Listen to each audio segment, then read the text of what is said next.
Hello दोस्तों, स्वागत है आप सभी का आपके अपने यूट्यूब चैनल प्रतिष्ठा हिंदी ज्ञानधारा में। तो आप सभी कैसे हैं? आशा करती हूँ अच्छे होंगे और मन लगाकर पढ़ाई कर रहे होंगे।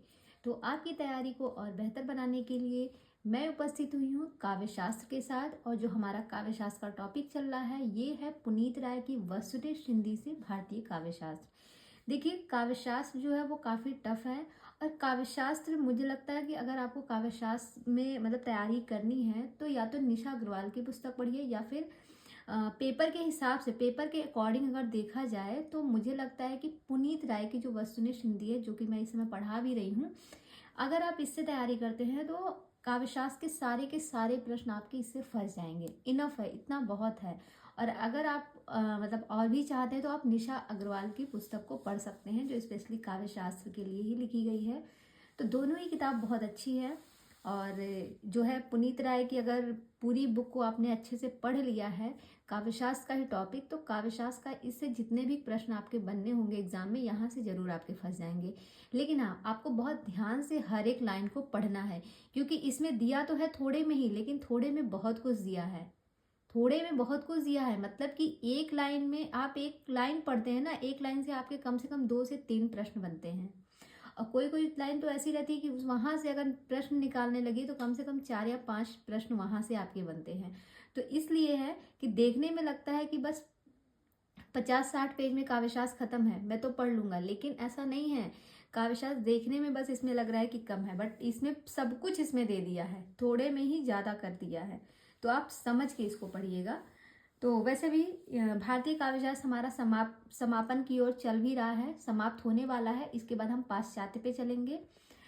तो अगर आप मेरे चैनल पे फर्स्ट टाइम जुड़े हैं तो प्लीज़ मेरी वीडियो को बिना स्किप किए पूरा देखिएगा। अगर वीडियो अच्छी लगती है तो लाइक कर दीजिएगा, और इसी तरह की वीडियोस पाना चाहते हैं तो चैनल को भी सब्सक्राइब और शेयर ज़रूर कीजिएगा।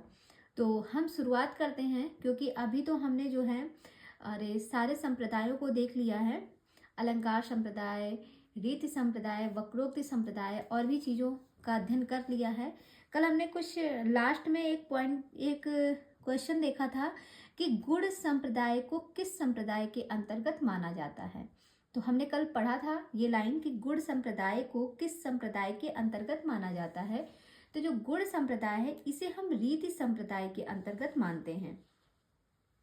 और आप सभी जानते हैं जो रीति संप्रदाय के प्रतिष्ठापक आचार्य हैं वो कौन माने जाते हैं, वो आचार्य वामन माने जाते हैं। तो इसी के आधार पर अगर कभी प्रश्न बने कि गुड़ के प्रतिष्ठापक आचार्य कौन माने जाते हैं, तो वो भी वामन ही माने जाते हैं।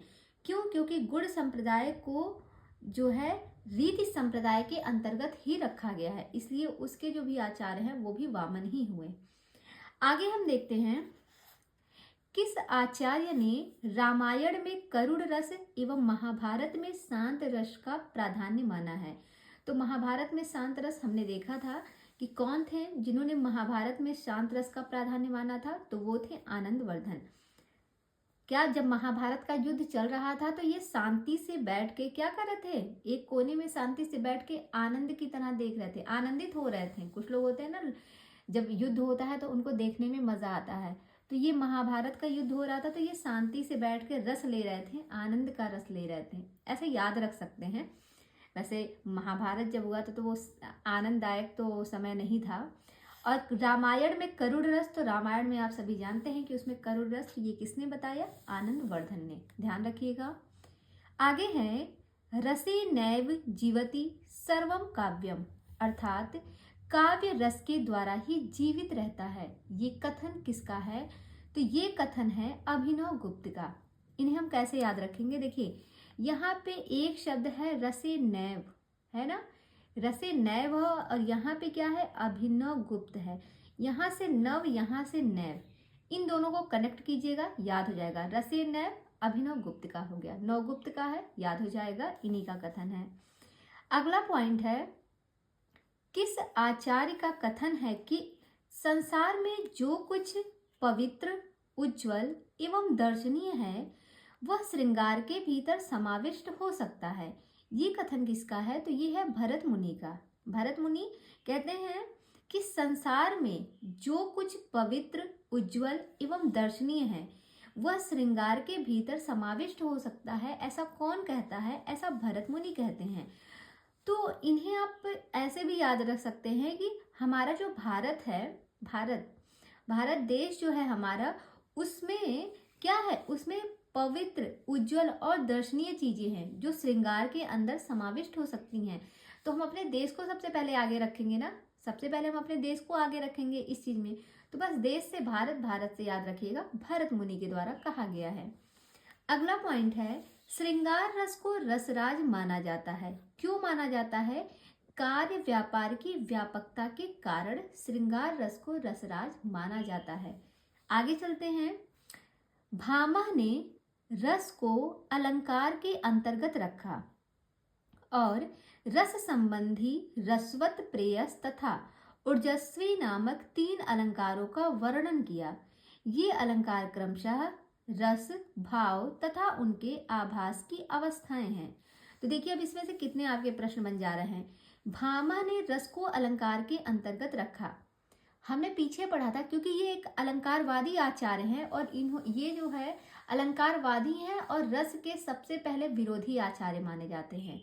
रस विरोधी आचार्य की बात करेगा तो आप भामा को लगाएंगे, अलंकारवाद में बात करेगा तो अलंकारवाद में भामा है, अलंकारवादी आचार्य।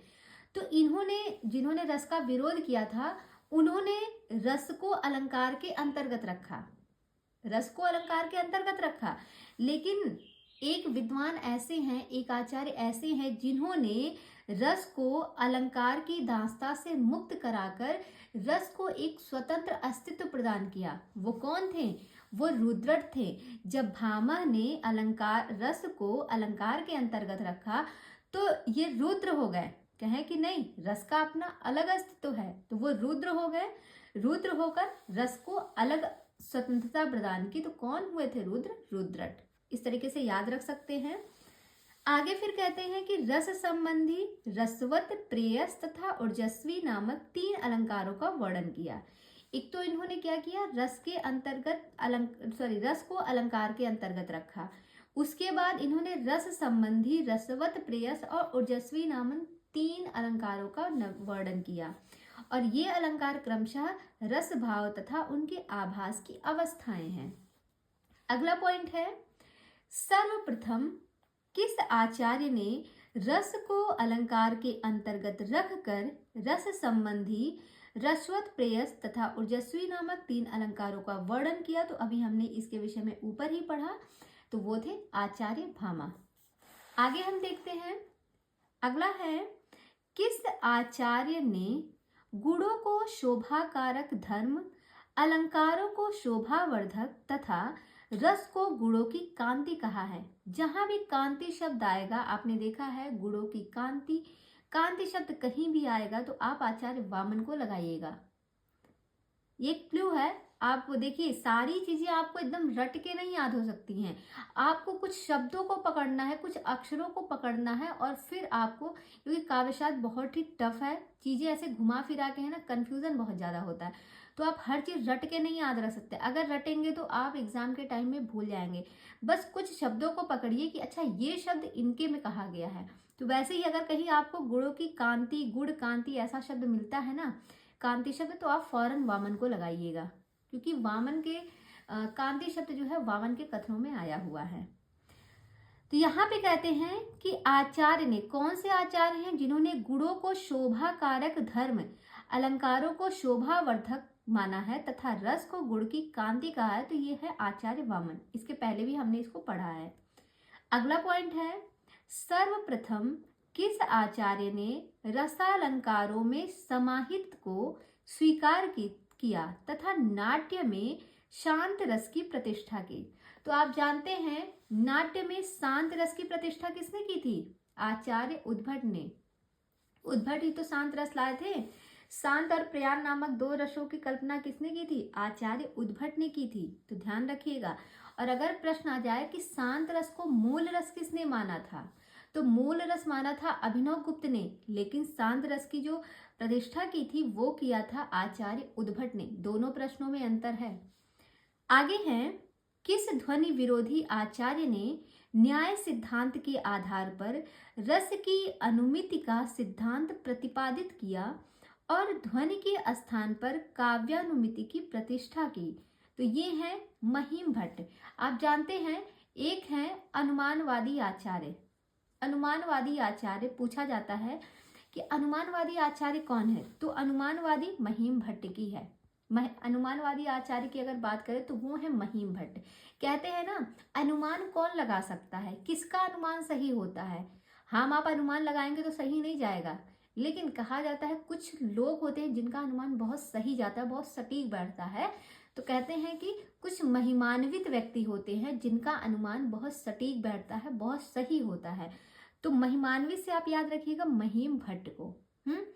तो कहते हैं कि ये ध्वनि विरोधी हैं। मैंने बताया था कि जितने भी भट्ट वाले आएंगे सभी ध्वनि विरोधी आचार्य थे।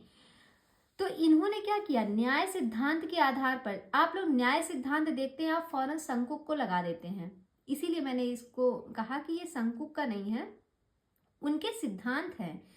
उनके सिद्धांत के आधार पर रस की अनुमिति का सिद्धांत प्रतिपादित किया था। किसने, महीम भट्ट ने। देखिए संकुक का तो न्याय सिद्धांत है और उन्हीं के सिद्धांत के आधार पर जो है रस की अनुमिति का सिद्धांत प्रतिपादित किया था और ध्वनि के स्थान पर काव्यानुमिति की प्रतिष्ठा की थी। ये महीम भट्ट हैं। अगला पॉइंट हम देखते हैं, भरत मुनि ने रस सूत्र के प्रथम व्याख्याता भट्ट लोलट के रस विवेचन का सैद्धांतिक आधार माना है मीमांसा को। ये भी पूछ सकता है प्रश्न। आगे हम देखेंगे जो रस सूत्र के व्याख्याता आचार्य हैं, इनको हम पहले भी पढ़ चुके हैं। यहाँ पे एक बार फिर से हम देखते हैं, चीजें रिवीजन हो जा रही हैं आपकी। तो सबसे पहले आते हैं भट्ट लोलट। इनका जो समय है 9वीं सदी है। लोट पोट के 9वें महीने में बच्चे की डिलीवरी होती है, तो आप सभी जानते हैं। तो इनका जो जन्म हुआ था, इनकी जो उत्पत्ति हुई थी वो 9वें महीने में हो गई थी। तो इनका समय याद रहेगा 9वीं सदी। तो भट्ट लोलट का है उत्पत्तिवाद, इनका जो सिद्धांत है उत्पत्तिवाद या आरोपवाद। दार्शनिक पीठिका मीमांसा। फिर आते हैं श्री शंकुक, इनका भी समय 9वीं सदी है। ये इनका जो है अनुमतिवाद है। तो कहते हैं कि मुझे अनुमति दीजिए, क्या मैं शंख बजाऊं। शंख बजाने के लिए अनुमति मांगते हैं, यहाँ से आपको याद रहेगा। और इनका दर्शन क्या है, न्याय दर्शन है। फिर आते हैं भट्ट नायक। भट्ट नायक जो है इनका है भुक्ति या भोगवाद। और इनके दर्शन की बात करें तो इनका दर्शन है सांख्य दर्शन। और लास्ट में जो है चौथे, वो है अभिनव गुप्त। और इनका जो सिद्धांत है वो है अभिव्यक्तिवाद। आ से अभिनव गुप्त, अभि से अभिव्यक्तिवाद। और इनका जो दार्शनिक पीठिका है वो है शैव। आगे हम देखेंगे कुछ ग्रंथ लेखक हैं। पहला ग्रंथ है संगीत रत्नाकर। ये ग्रंथ जो है सारंग देव का है। इनका जो समय है वो है 13वीं सदी। सारंग देव की रचना है संगीत रत्नाकर और इनका जो समय है वो है 13वीं सदी, ध्यान रखिएगा। फिर है रंसारण व सुधाकर। रंसारण व सुधाकर, ये जो ग्रंथ है वो है सिंह भूपाल का। ये 14वीं सदी इनका समय है, सिंह भूपाल का। अगला जो ग्रंथ है वो है रस प्रदीपकार। ये जो ग्रंथ है वो प्रभाकर का है। देखिए प्रदीपकार, प्र से प्रदीपकार, प्र से प्रभाकर। तो ये इनका जो समय है वो है 16वीं सदी। 16वीं सदी इनका समय है और इनके ग्रंथ का नाम है रस प्रदीपकार। आगे देखते हैं अगला जो पॉइंट है उसमें कहते हैं रस को 2 वर्गों सुख कारक दुख कारक में बांटकर किस आचार्य द्वय ने, देखिए आचार्य द्वय यानी कि 2 आचार्य की बात हो रही है, आचार्य द्वय लिखा है तो यानी कि 2 आचार्य ने करुण भयानक विभत्स और रौद्र को दुख कारक तथा शेष को सुख कारक माना। 2 आचार्य की बात हो रही है तो 2 आचार्य साथ में कौन कौन से आते हैं। एक आते हैं धनंजय धनिक, जिसको आप मतलब धनंजय धनिक भाई भाई हैं। और यहाँ पे है रामचंद्र गुणचंद्र। तो ध्यान रखिएगा, देखिए इन्हें हम कैसे याद रखेंगे। सुख कारक और दुख कारक की बात हो रही है कि रस के 2 वर्ग सुख कारक और दुख कारक। देखिए जब हम कोई नाटक देखते हैं, कोई नाटक कोई भी चीज देखा, कोई सीरियल वगैरह कुछ भी देखा, तो उसमें हमें रस कैसा मिलता है। एक तो या तो हम बहुत खुश होते हैं देख के चीजों को, तो वो हो गया सुख कारक रस। और एक होता है हम चीजों को देखकर बहुत ज्यादा दुखी हो जाते हैं। जैसे कोई मूवी देखें तो बहुत दुखी हो जाते हैं क्योंकि उसका जो एंड मतलब जब मूवी खत्म होती है, एंडिंग पॉइंट जो होता है वो दुख कारक होता है। जैसे कौन सी मूवी की बात करें, जैसे आप ले लीजिए तेरे नाम। ये मूवी जब आपने देखी होगी तो आपको बहुत दुख हुआ होगा, क्योंकि इसकी जो वो मूवी जब समाप्त हुई है तो उसका जो अंत हुआ है वो दुख कारक हुआ है। ज्यादातर मूवियों का जो अंत होता है वो सुख कारक होता है। तो आप जब नाटक देखते हैं तो नाटक में सुख कारक और दुख कारक रस आपको मिलता है। तो और आप जानते हैं नाट्य दर्पण एक ग्रंथ है, और नाट्य दर्पण किसका ग्रंथ है? वो है रामचंद्र गुणचंद्र का। तो कभी आप भूल जाइएगा अगर एग्जाम के दौरान, तो आप इस तरीके से इनको याद रखिएगा कि मैम ने बताया था कि सुख कारक दुख कारक, जब हम कोई चीज देखते हैं नाटक वगैरह तो उसमें ये दोनों रस हमें मिलते हैं। तो और फिर तुरंत याद रखिएगा नाट्य दर्पण ग्रंथ किसका था? तो नाट्य दर्पण था रामचंद्र गुणचंद्र का, याद आ जाएगा। और इन्होंने जो है दुख कारक में करुण भयानक विभत्स और रौद्र को समाहित किया है।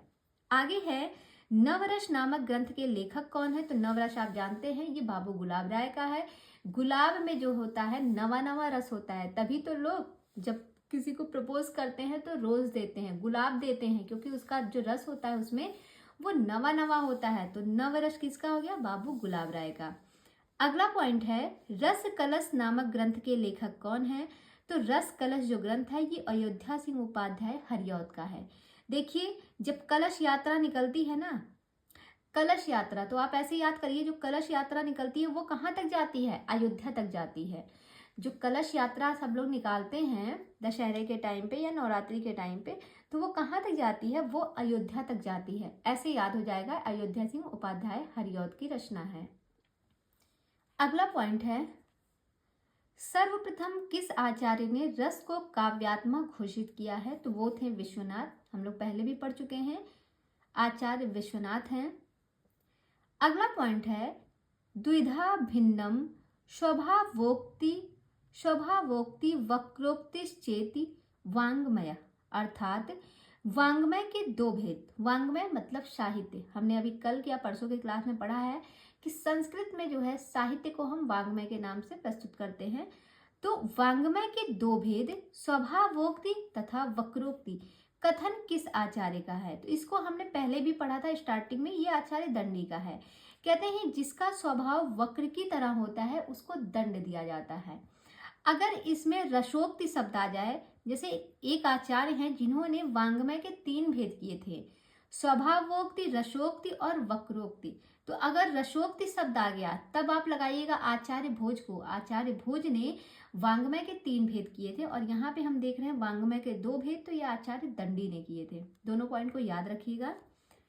आगे बढ़ते हैं, अगला पॉइंट है भामा के समान किस आचार्य ने वक्रोक्ति को अतिशयोक्ति का पर्याय मानते हुए उसे समस्त अलंकारों के मूल में स्वीकार किया है, तथा वक्रोक्ति को लोक सीमाति वर्तनी विवक्षा अर्थात वस्तु के लोकोत्तर वर्णन की इच्छा कहा है? तो ये कहा है आचार्य दंडी ने। देखिए आप जानते हैं कि जो आचार्य भामा है इन्होंने वक्रोक्ति को समस्त अलंकारों का मूल स्वीकार किया है, वक्रोक्ति को अलंकारों का प्राण माना है। तो भामा ने तो सबसे पहले माना है, लेकिन भामा के साथ साथ दंडी ने भी इस बात को स्वीकार किया है। तो भामा और दंडी दोनों लोगों का नाम याद रखिएगा।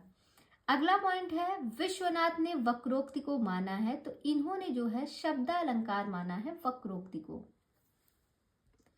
और विश्वनाथ के साथ साथ आप याद रखिएगा आचार्य रुद्रट और विश्वनाथ दोनों लोगों ने वक्रोक्ति को शब्दालंकार माना है। ये पॉइंट बहुत ही महत्वपूर्ण है, क्योंकि एक जगह हमने रुद्रट पढ़ा है, एक जगह हम विश्वनाथ को पढ़ रहे हैं, तो दोनों को आप ना होगा तो एक जगह लिख लीजिएगा ताकि चीजें जब दोबारा पढ़िए तो याद रहें।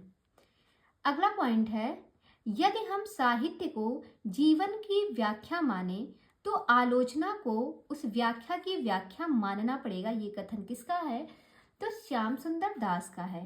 देखिए कहते हैं कि यदि हम साहित्य, ये जो साहित्य है इसे हम जीवन की व्याख्या माने तो आलोचना जो उस पर की जाती है उसको हम व्याख्या की व्याख्या मानना पड़ेगा। तो देखिए जैसे मान लिया इन्होंने लिखा कि साहित्य को जीवन की व्याख्या, तो पहली व्याख्या वही हो गई। तो कहते हैं जब हम आलोचना करेंगे तो उस व्याख्या पे व्याख्या करेंगे ना। आलोचना वही तो ही, एक बार चीजें देखी मतलब कुछ लिखी गई उस पे आलोचना, मतलब ये हो जाता है इसमें क्या चीज सही है। जब कुछ गलत होता है तो उस बात को भी बताया जाता है, जो अच्छाई होती है उसको भी बताई जाती है, जहां तक मेरी समझ में है। तो दोनों पॉइंट को नोटिस किया जाता है। ऐसा नहीं है कि बस आप कमियों को बताइए, कमियों को बताइए, नहीं, अच्छाइयों को भी कमियों को दोनों बताना रहता है कि आपको क्या इसमें गलत लगा है और क्या इसमें आपको सही लगा है, और जो गलत लगा उसमें आप क्या सुधार कर सकते हैं। इस तरीके से आप नॉर्मल शब्दों में समझिए तो आपको चीजें याद रहेंगी। तो ये किसने कहा? ये श्याम सुंदर दास ने कहा। बड़े ही सुंदर तरीके से कहा गया कि साहित्य को जीवन की व्याख्या अगर हम माने तो आलोचना जो होती है वो उस व्याख्या की व्याख्या होती है। इस बात को बड़े ही सुंदर तरीके से कहा गया। तो सुंदर से याद रहेगा, ये श्याम सुंदर दास का कथन है। चीजों को आप थोड़ा खुद से रिलेट करके जब पढ़ेंगे तो वो चीजें आपके दिमाग में बहुत जल्दी सेट हो जाएंगी। तो इस तरीके से आप याद रख सकते हैं। अगला पॉइंट है प्रतिभा अस्य हेतु व्युत्पत्त्य अभ्यासाभ्याम संस्कार्य। यह कथन किस आचार्य का है? तो यह कथन है हेमचंद्र का। देखिए जो हेमचंद्र है ना, इन्होंने केवल प्रतिभा को जो है काव्य हेतु माना है। वही बात इसमें कही गई है, प्रतिभा अस्य हेतु व्युत्पत्ति अभ्यासाभ्यास संस्कार्य। कथन किस आचार्य का है? तो ये है हेमचंद्र का। अगला पॉइंट है हेमचंद्र प्रथम आचार्य हैं जिन्होंने तीनों काव्य हेतुओं प्रतिभा, व्युत्पत्ति और अभ्यास में से केवल प्रतिभा को जो कि व्युत्पत्ति और अभ्यास के द्वारा परिष्कृत होती है काव्य हेतु माना है। प्रतिभा अस्य हेतु व्युत्पत्ति अभ्यास्याम संस्कार्य। तो वही बात यहाँ पे भी दोहराई गई है, वही बात हमने ऊपर भी पढ़ी है। तो ध्यान रखिएगा, हमने काव्य हेतु के विषय में पढ़ा है कि काव्य हेतु जो है 3 माने जाते हैं, प्रतिभा, व्युत्पत्ति और अभ्यास। बट यहाँ पे जो है हेमचंद्र जो है वो ऐसे आचार्य हैं जिन्होंने केवल प्रतिभा को काव्य हेतु माना है। इन्होंने केवल प्रतिभा को काव्य हेतु माना है और आगे कहा है कि व्युत्पत्ति और अभ्यास के द्वारा ये परिष्कृत होती है। तो इन्होंने केवल जो है प्रतिभा को काव्य हेतु स्वीकार किया है। ये प्रश्न आपका बन सकता है। तो प्रतिभा अस्य हेतु, हेतु से कि प्रतिभा को ही केवल काव्य हेतु माना, हेतु से हेमचंद्र को याद रखिएगा। हाथ से हेमचंद्र आप देख रहे हैं, हाथ से हेतु, यहां से आप कनेक्ट कर सकते हैं। अगला पॉइंट है शक्ति कवित्व बीज संस्कार रूपः। कथन किसका है? आचार्य मम्मट का है। ये प्रश्न इसके पहले भी कई बार रिपीट हो चुका है कि जो संस्कार का बीज होता है वो हमारे अंदर हमारी माँ डालती हैं। अगला पॉइंट है सा प्रतिभा काव्य घटना अनुकूल शब्दार्थों परिस्थिति, अर्थात काव्य रचना के अनुकूल शब्द तथा अर्थ को प्रस्तुत करने की क्षमता को प्रतिभा कहते हैं। ये कथन किसका है? तो ये है जगन्नाथ का कथन। इन्हें हम कैसे याद रखे थे, इसको भी मैंने इसको ट्रिक से बताया था कि आप इसको कैसे याद रख सकते हैं। देखिए जो घटनाएं होती हैं ना, यहाँ पे लिखा है घटना अनुकूल परिस्थिति, इन शब्द को पकड़िएगा। तो कहते हैं परिस्थिति के अनुकूल जो है घटनाएं घटती हैं जो हमारे जग के नाथ के हाथ में होती है। हमारे जो जग के नाथ हैं उनके ही हाथ में होती हैं। परिस्थितियों के अनुकूल जो घटनाएं घटती हैं वो हमारे जग के नाथ जो हैं उन्हीं के हाथ में होती है। इस तरीके से आप याद रख सकते हैं, पहले भी मैंने ऐसे ही बताया था। आगे देखते हैं, अगला पॉइंट है गुरुपदेशाध्येतुम शास्त्रम जड़धियोपल्यम काव्यम तु जायते जातु कस्यचित् प्रतिभावते। देखिए यहाँ जायते जातु शब्द आया है, पहले इसको पढ़ लेते हैं। कहते हैं कि शास्त्र पठन तो गुरु उपदेश द्वारा जड़ बुद्धि के लिए भी संभव है, पर काव्य निर्माण के लिए प्रतिभा अपेक्षित है, कहकर सर्वप्रथम किस आचार्य ने काव्य हेतुओं के संदर्भ में प्रतिभा की अनिवार्यता घोषित की है? तो प्रतिभा की जो अनिवार्यता घोषित की वो भामह ने की। इन्होंने क्या कहा? देखिए इन्हें हम कैसे याद रखेंगे, यहाँ पे लिखा है जायते जातु, अगर हिंदी देता है तो आप समझ जाएंगे, लेकिन अगर संस्कृत के श्लोक दे देता है ना तो बड़ी दिक्कत हो जाती है चीज़ों को समझने में। ये कथन किसका है, तो आपको अर्थ यहाँ पे जानने की जरूरत नहीं है, आप बस यहाँ पे इस शब्द को पकड़िएगा, जायते जातु। तो जायते जातु जब शब्द आपको दिखेगा तो जाने जाने की बात कौन करता है, जायते जातु। तो ये बात भाभी और माँ करती हैं, भाभी और माँ, अभी आपको दिख रहा होगा जी। तो जायते जातु की जो बात करती हैं कि मुझे नहीं रहना, भाभी कहती है मुझे माँ के साथ नहीं रहना, माँ कहती है मुझे भाभी के साथ नहीं रहना, अपनी बहू के साथ नहीं रहना। तो जायते जातु शब्द जहां भी दिखेगा तुरंत आप भामा को लगाइएगा, भामा यानी कि भाभी और माँ। जो मेरी क्लास में शुरू से अंत तक रेगुलर बना हुआ है उसको ये सारी ट्रिक बहुत अच्छे से समझ में आ रही होगी, क्योंकि इसके पहले की क्लास में मैंने बहुत अच्छे से एक्सप्लेन करके बताया है, इसलिए आप फास्ट में बता रही हूँ इन चीज़ों को। अगला पॉइंट है, रुद्रट तथा कुंतक ने काव्य हेतुओं की संख्या मानी है। कितनी मानी है, तो 3 मानी है।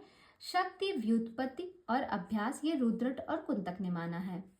अगला पॉइंट है, नैसर्गिकी प्रतिभा, निर्मल शास्त्र ज्ञान और अमंद अभियोग यानी कि अभ्यास को काव्य हेतु किस आचार्य ने माना, ये माना आचार्य दंडी ने, पहले भी पढ़ा है हमने। अगला पॉइंट है, किस आचार्य ने प्रतिभा को एक आवश्यक हेतु माना, किंतु इस तथ्य का भी उद्घाटन किया है कि प्रतिभा यानी कि शक्ति के बिना भी किन्हीं अवस्थाओं में व्युत्पत्ति और अभ्यास के आधार पर काव्य रचना संभव है। तो ये कहा आचार्य दंडी ने। देखिए यहाँ समझने का प्रयास करिएगा, ये कहते हैं जो दंडी हैं ये प्रतिभा को तो आवश्यक हेतु मानते ही हैं, लेकिन कहते हैं कि अगर प्रतिभा नहीं भी होती है, उसके अभाव में भी अगर व्युत्पत्ति और अभ्यास है तो भी काव्य रचना संभव है। ऐसा नहीं है कि अगर प्रतिभा नहीं है तो काव्य रचना संभव नहीं है, अगर व्युत्पत्ति और अभ्यास है तो भी काव्य रचना संभव है। ये कौन कहता है, ये दंडी कहते हैं। आगे बढ़ते हैं, जो अगला पॉइंट है हमारे सामने वो है, किस आचार्य ने प्रतिभा को काव्य का हेतु और व्युत्पत्ति तथा अभ्यास को प्रतिभा का हेतु माना है। तो ये माना है हेमचंद्र, वाग्भट द्वितीय, जयदेव और जगन्नाथ। ये 4 लेखक हैं जिन्होंने प्रतिभा को काव्य का हेतु और व्युत्पत्ति तथा अभ्यास को प्रतिभा का हेतु माना है। ध्यान रखिएगा, जैसे हमने अभी पढ़ा है ना कि प्रतिभा के विषय में कहा गया कि प्रतिभा जो है व्युत्पत्ति और अभ्यास के द्वारा परिष्कृत होती है। ये किसने बताया, ये बताया हेमचंद्र ने, और इसीलिए जो है केवल प्रतिभा को काव्य हेतु किसने माना, हेमचंद्र ने माना।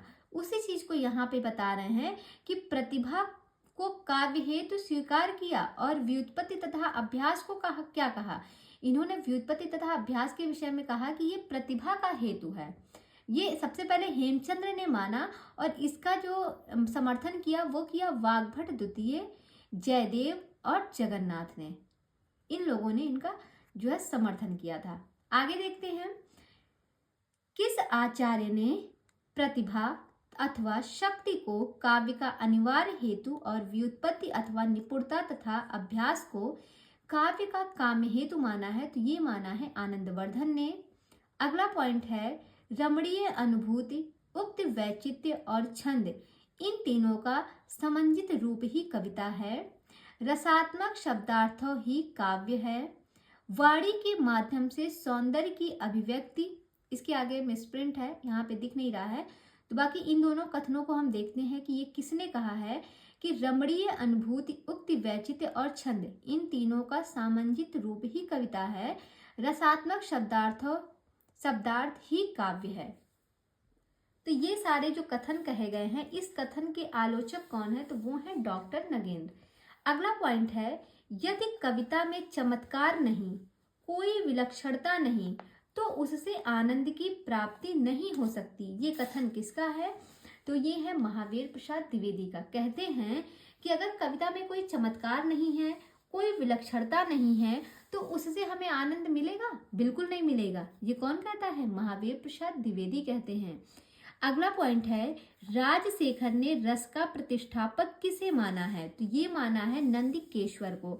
आपने देखा होगा पीछे भी हमने पढ़ा था कि जनश्रुति के आधार पर कहा गया है कि जो रस के प्रतिष्ठापक हैं वो नंदिकेश्वर को माना है, और जनश्रुति के आधार पे कौन से लेखक इस चीज को मानते हैं तो वो चीज है राजशेखर का। भी प्रश्न बन सकता है। अगला पॉइंट है केशव मिश्र, जिनका समय है 16वीं सदी। जो केशव मिश्र है इनका समय कितना है? 16वीं सदी है। इन्होंने रस सिद्धांत का आदि प्रवर्तक किसे माना? तो इन्होंने सौद्योदनी को माना है। किसके माना है? सौद्योदनी को जो है रस सिद्धांत का आदि प्रवर्तक माना है। और रस सिद्धांत के प्रतिष्ठापक आचार्य की बात की जाए तो कौन है? तो वो है भरत मुनि। आप सभी जानते हैं, तीनों को एक जगह नोट कीजिएगा और याद करिएगा, तीनों अलग अलग तरह से प्रश्न है। अगला है पॉइंट, भरत मुनि के नाट्यशास्त्र के 2 संस्करण उपलब्ध हैं। पहला है काव्यमाला बंबई निर्णय सागर का संस्करण, और दूसरा है काशी संस्कृत सीरीज काशी चौखंबा का संस्करण। इनमें क्रमशः 36 और 37 अध्याय हैं। जो पहला वाला है उसमें 36 अध्याय है और दूसरे में कितना है? 37 अध्याय हैं। अगला पॉइंट है भरत मुनि ने कितने रस, कितने गुण, कितने दोष तथा कितने अलंकारों का उल्लेख किया है? तो भरत मुनि ने जो है, आप पीछे पढ़ चुके हैं, भरत मुनि ने 8 रस माने हैं, 10 गुण माना है, 10 दोष माना है और 4 अलंकार माना है। 4 अलंकार में कौन कौन से अलंकार आते हैं? उपमा, रूपक, दीपक और यमक। कैसे याद किए थे? उपमा नाम की एक लड़की है जिसका रूप डीएम के समान है, तो डी से हो जाएगा दीपक, यम से हो जाएगा यमक। इस तरीके से याद किया था, उपमा, रूपक, दीपक, यमक। अगला पॉइंट है मुक्तम लोक स्वभावेन रसैश्च सकलय पृथक। उक्ति किस आचार्य की है? तो ये है भामा की। किसकी उक्ति है? ये भामा की है। कहते हैं मुक्तम लोक स्वभावेन रसैश्च सकलय पृथक, यह उक्ति भामा की है। और अगला पॉइंट है शब्दार्थों सहित काव्यम। काव्य की परिभाषा में दोष क्या है? तो इसमें अतिव्याप्ति दोष है। देखिए, हम लोगों ने इस कथन को कई बार पढ़ा है। ये जो लाइन कही गई है काव्य लक्षण के विषय में, किसकी है? तो यहाँ पे सहित शब्द आया है, तो आप सभी जानते हैं ये किसका है? ये भामा का कथन है। ये परिभाषा भामा ने दी है, लेकिन इसमें अगर दोष पूछ ले तो कौन सा दोष है? तो ध्यान रखिएगा, अतिव्याप्ति दोष है। तो आज की क्लास को हम यहीं तक रखते हैं। कल हम अलंकार को पढ़ के भारतीय काव्य शास्त्र को समाप्त करेंगे, और उसके बाद जो है हम पाश्चात्य काव्य शास्त्र पे चलेंगे। भारतीय काव्य शास्त्र हमारा समाप्त हो जाएगा। और आप बताइएगा, अगर आप मेरे चैनल पे फर्स्ट टाइम जुड़े हैं तो आप बताइएगा कि आपको वीडियो कैसी लगी है, क्लास पसंद आई है या नहीं आई है। जैसा भी हो, आप अपने सुझाव जरूर हम तक पहुंचाइएगा। और मिलते हैं कल अलंकार टॉपिक के साथ। तब तक के लिए धन्यवाद।